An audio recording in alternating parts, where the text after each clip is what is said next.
অবশেষে সন্ধান পাওয়া গেল হাদির খুনির নিরাপদ আস্তানার। চাঞ্চল্যকর তথ্য ফাঁস। এর জালে নিজেই আটকা পড়ল খুনি। শহীদ উসমান হাদির খুনের ঘটনায় নতুন মোড়। অবশেষে গুঞ্জনটা সত্যি হল। হাদির যে হত্যাকারী ফয়সাল, তাকে ডিওএইচএস এর একজন ব্রিগেডিয়ারের বাসাতে আত্মগোপনে রাখা হয়েছে। জুলাই বিপ্লবী শহীদ শরীফ ওসমান হাদির খুনিকে তা আজ আর গোপন নেই। অবশেষে মুখোশ খুলে গেল রাজনীতির সেই ভয়ঙ্কর অন্ধকারের। এতদিন যা ছিল শুধুই গুঞ্জন, তা আজ পরিণত হলো নিরেট বাস্তবে। শহীদ হাদির বুকের তাজা রক্তে আসলে কার হাত রাঙানো ছিল? বন্দুকের টিকার চেপেছিল ফয়সাল, কিন্তু সেই বন্দুকের নিশানা ঠিক করে দিয়েছিল আসলে কে? আজ মিন্টো রোডের মিডিয়া সেন্টারে ডিবি পুলিশ যে বোমা ফাটালেন, তাতে শিউরে উঠেছে পুরো দেশ। শহীদ ওসমান হাদি একটা বিপ্লব, শহীদ ওসমান হাদি একটা চেতনা। ভাই শরীফ ওসমান হাদির বিচার যদি বাংলাদেশে না হয়, জাতি হিসাবে আমরা সে বেঈমান জাতি হিসাবে পরিচিত হব। শরীফ ওসমান হাদির যে ঘটনা, সেই ঘটনার সঙ্গেও আওয়ামী লীগকে এবং শেখ হাসিনাকে জড়িত করার অভিযোগ নানাভাবে আমরা শুনেছি, সরকারের তরফ থেকে শুনেছি, নানা পক্ষই বলার চেষ্টা করেছেন। সেই শেখ হাসিনা এবার শরীফ ওসমান হাদির ব্যাপারে মন্তব্য করেছেন। আসসালামু আলাইকুম দর্শক, দেশ ও দেশের বাইরে যে যেখান থেকে এই মুহূর্তে ভিডিওটি অন করেছেন তাদের অনুরোধ করে বলছি, ধৈর্য সহকারে সম্পূর্ণ ভিডিওটি মনোযোগ সহকারে দেখতে থাকুন, কেননা আজকের এই ভিডিওটিতে এমন একটি তথ্য আজকে আপনাদের সাথে শেয়ার করতে যাচ্ছি যা শুনলে অবাক হতে বাধ্য হবেন।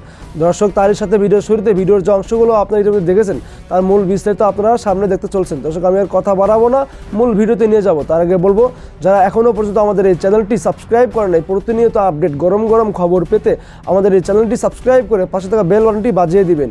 আর যারা ইতিমধ্যে সাবস্ক্রাইব করে দিয়েছেন তাদেরকে অসংখ্য ধন্যবাদ। দর্শক, না টেনে ধৈর্য সহকারে সম্পূর্ণ ভিডিওটি দেখে আসে, তাহলে জানতে পারবেন আজকে ভিডিওর মূল বিস্তারিত বিষয়। শহীদ উসমান হাদির খুনি সাবেক ছাত্রলীগ নেতা ফয়সাল করিম মাসুদের সর্বশেষ অবস্থান যাচাই করে পাওয়া গেছে এক হাড় হিম করা তথ্য। সর্বাধুনিক প্রযুক্তি ব্যবহার করে দেখা গেছে তিনি বাংলাদেশেই আছেন। বহাল তবিয়তে অবস্থান করছেন ঢাকার ডিওএইচএস এর এক ব্রিগেডিয়ার জেনারেলের বাসভবনে। দায়িত্বশীল এক পুলিশ কর্মকর্তার বরাত দিয়ে এই বোমা ফাটিয়েছেন জনপ্রিয় সাংবাদিক ইলিয়াস হোসেন।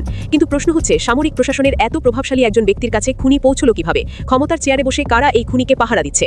হাদিকে যখন রাজপথে গুলি করা হয় তখন সেই দৃশ্য কাঁপিয়ে দিয়েছিল পুরো দেশকে। ভিডিও ফুটেজ আর পুলিশি তদন্তে ফয়সালের চেহারা স্পষ্টভাবে উঠে এসেছিল।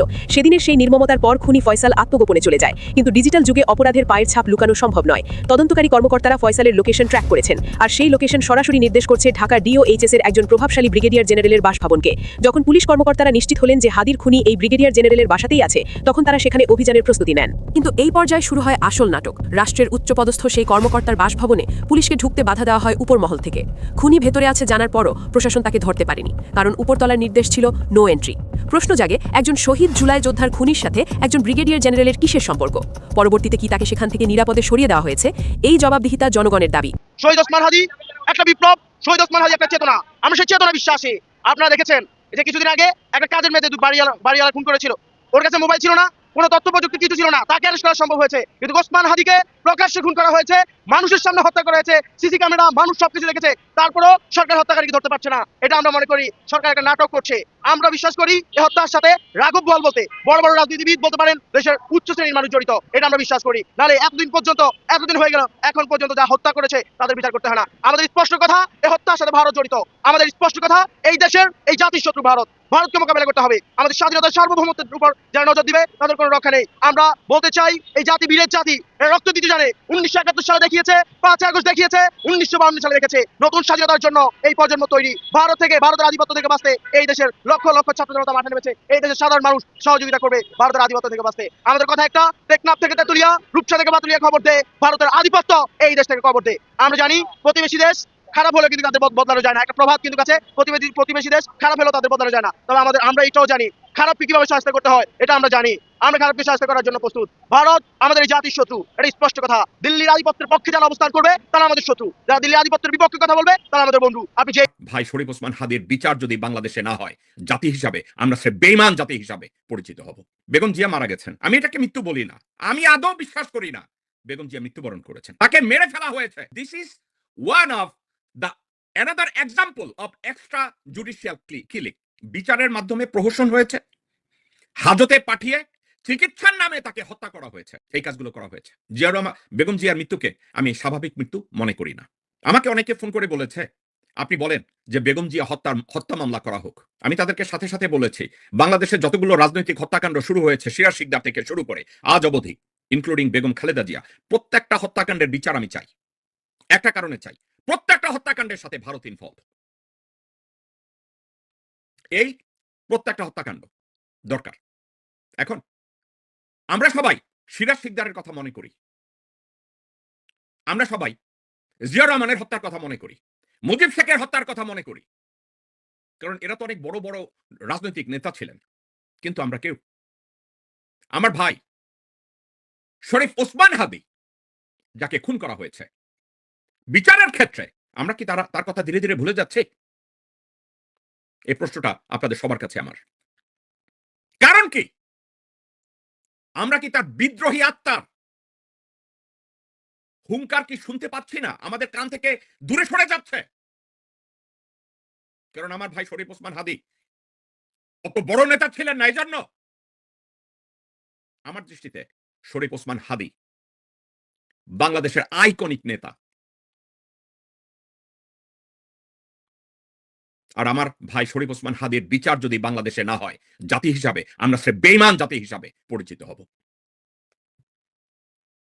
আমাদের প্রতিটা মুহূর্তের জন্য মনে রাখতে হয়, we want justice for Hadi. Media প্রায় ভুলিয়ে দেওয়ার মতন একটা ঘটনা ঘটেছে কালকে।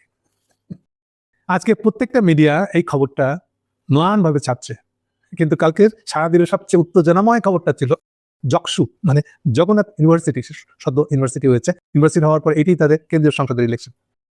জকসু নির্বাচনে আটগুলা ইউনিভার্সিটির মতন এখানেও জামাত ইসলাম একটা ছপ্পর ফেরে দিচ্ছে। খালি একটা ইঙ্গিত দিয়ে দিই, তাহলে বাকিটা বুঝতে পারবেন। মনে রাখেন তারেকদের নির্বাচন এবং ইউনূস সাহেব পাকায় রাখছে, বানায় রাখছে, তারেক তোমাকে কিন্তু প্রধানমন্ত্রী বানাবো, খালি আমাকে প্রেসিডেন্ট দিতে একটু নিশ্চিত করিও। এই যে সাজাই গুজা রাখছিলেন, এই ইঙ্গিতটা কিন্তু খুব খারাপ। মানে দাঁড়াইলো যে ইলেকশনের আগে 1 মাস বাকি নাই। এই অবস্থায় হাওয়াটা কোন দিকে? সবাই যেটা আরে না ওটা ডাকসু তুলছিল, আর এটা এখনো ঠিকই আছে।